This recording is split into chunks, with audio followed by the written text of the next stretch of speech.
All Sandy knew was that no one here would miss him at the party. Taryn studied the woman's retreating figure. Her brisk pace indicated a natural efficiency mixed with a touch of annoyance. The dappled sunlight caught her short, strawberry blonde hair, and he guessed the soft waves would run through his fingers like silk. When she first spoke, her wide blue eyes had glowed with warmth, but that faded when he wielded his non-existent charm on her. He hadn't even possessed enough manners to ask her name. He couldn't use his nomadic existence as an excuse, because one constant remained the same the world over. Well-mannered people exchanged names and offered whatever gesture of welcome was typical for the area. Of course, she hadn't offered her name either, but Taryn laid the blame for that on his gruffness. He wouldn't be in this awkward situation now if he hadn't mentioned to his mother in one of their rare phone calls that he planned on taking a break from traveling. "Why don't you come and stay with us in Cornwall? It's truly beautiful here. We've got a spare bedroom, and you might surprise yourself and want to put down roots here, too." He'd struggled to find a polite way to turn down an offer he was sure she only made from a sense of duty. After a lifetime of travel around the globe, his parents visited Cornwall 3 years ago to see the remote part of England where his great-grandparents had met and had fallen in love with the place. "If you don't want to do that, I've another idea. You could help me out by going to Nashville. Your grandmother had heart surgery recently, and she's been banished to recuperate with my tedious brother in Maine. She's fretting about her house standing empty."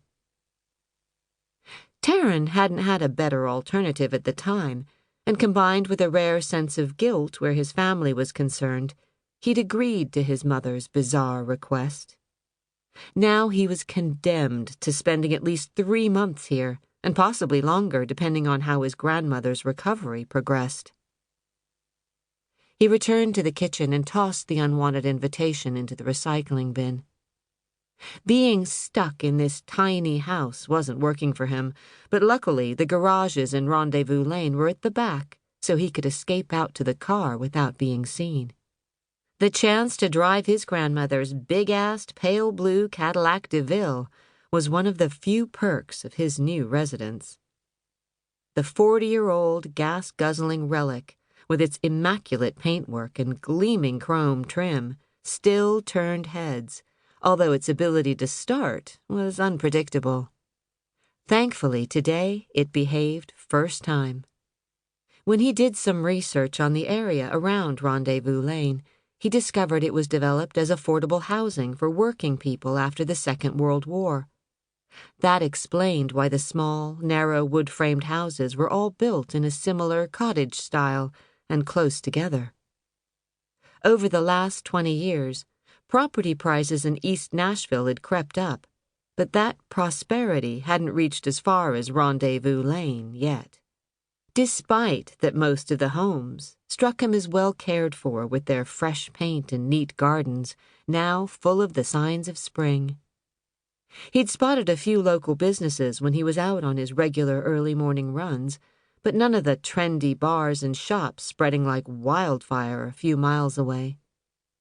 Something told him the people around here would be happy to keep it that way. Taryn's mobile buzzed, and Leona's name flashed onto the screen. He swiped right to reject the call. He and Leona had been a couple for a few months in Australia last year, but when he moved on, that had been it where he was concerned. He tried to choose his female companions with care and always warned them that he didn't do long-term relationships. Taryn discovered far too late that Leona believed she could change him. His father's job with a big oil corporation meant that he'd lived in 10 different countries before he turned 18, and his unusual childhood defined his outlook on life.